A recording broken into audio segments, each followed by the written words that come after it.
ಉಪಚುನಾವಣೆ ವಿಚಾರವಾಗಿ ಸರ್, ಕುಟುಂಬ ರಾಜಕಾರಣದ ವಿಚಾರ ಸಾಕಷ್ಟು ಚರ್ಚೆ ಆಗ್ತಾ ಇದೆ. ಸಿದ್ದರಾಮಯ್ಯನವರು ನಿಮ್ಮ ಕುಟುಂಬನೇ ಸಾಕಷ್ಟು ಟಾರ್ಗೆಟ್ ಮಾಡಿ ಮಾತಾಡ್ತಾ ಇದ್ದಾರೆ. ಯಾವ ಕುಟುಂಬ? ಸಿದ್ದರಾಮಯ್ಯ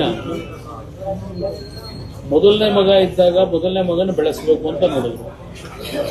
ಅವರ ಅಕಾಲಿಕ ಮರಣದಿಂದ ಈಗ ಎರಡನೇ ಮಗ ಡಾಕ್ಟರ್ ಆಗಿದ್ದವರು ಯಾತಿಗೆ ರಾಜಕೀಯಕ್ಕೆ ಬಂದಿದ್ದಾರೆ? ಯಾತಕಲ್ಲಿ ಬೆಂಗಳೂರು ಕೂತ್ಕೊಂಡು ಪ್ರತಿನಿತ್ಯ ವಸೂಲಿಗೆ ಇಟ್ಕೊಂಡಿದ್ದಾರೆ? ಅವ್ರದ್ದು ಯಾವ ಕುಟುಂಬ? ಸಿದ್ದರಾಮಯ್ಯನವ್ರದ್ದು. ಇಷ್ಟು ದಿವಸ ದೇವೇಗೌಡರು ಕುಟುಂಬದ ಬಗ್ಗೆ ಚರ್ಚೆ ಮಾಡಿದ್ರು. ದೇವೇಗೌಡರು ಕುಟುಂಬದಲ್ಲಿ ಏನೋ ಮಗ, ಮೊಮ್ಮಗ, ಮರಿ ಮೊಮ್ಮಗ ಇದೆಲ್ಲ ದೂರದ್ರಲ್ಲ. ಇವತ್ತು ನಿಮ್ಮ ಡೆಪ್ಟಿ CM ಅವ್ರ ಕುಟುಂಬದಲ್ಲಿ ಎಷ್ಟು ಜನ ಅವರೇ?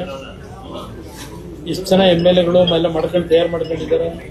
ಇವಾಗ KMF ಅಧ್ಯಕ್ಷನೂ ಮಾಡಬೇಕು ಅಂತ ಹೇಳ್ತಾರಲ್ಲ, ಅವ್ರದ್ದು ಯಾವ ಕುಟುಂಬ?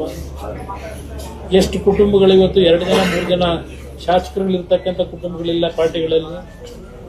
ಸಿದ್ದರಾಮಯ್ಯನವರಿಗೆ ಕುಟುಂಬ ರಾಜಕಾರಣದ ಬಗ್ಗೆ ಮಾತನಾಡ್ತಕ್ಕಂಥ ನೈತಿಕತೆ ಕಿಂಚಿತ್ತನಾದ್ರೂ ಇದೆಯಾ? ಕಿಂಚಿತ್ತಿದೆಯಾ ಅವರಿಗೆ? ಯಾರು ಮಾತಾಡೋದಕ್ಕೆ ಕುಟುಂಬ ರಾಜಕೀಯದ ಬಗ್ಗೆ? ಅರ್ಥ ಮಾಡ್ಕೋಬೇಕು ಅವರನ್ನು. ಯಾತಕ್ಕೆ ಅವ್ರ ಮಗನ ಬಿಟ್ಕೊಂಡವ್ರೆ?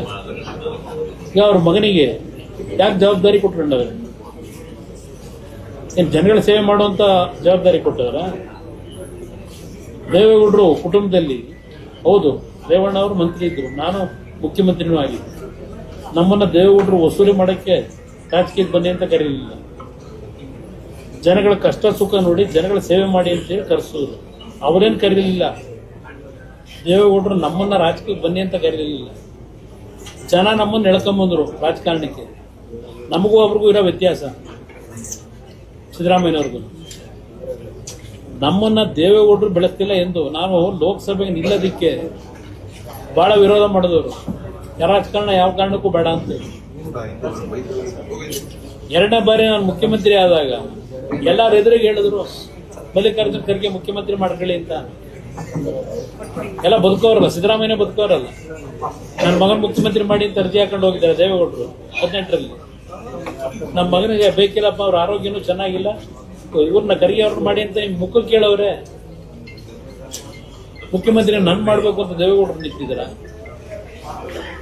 ಇದಾಗ ನಮ್ಮ ಕುಟುಂಬದ ಬಗ್ಗೆ ಇವ್ರು ಯಾರು ಚರ್ಚೆ ಮಾಡ್ತಕ್ಕಂಥ ನೈತಿಕತೆ ಯಾರೂ ಇಟ್ಕೊಂಡಿಲ್ಲ ಅನ್ನೋದು ನನ್ನದು.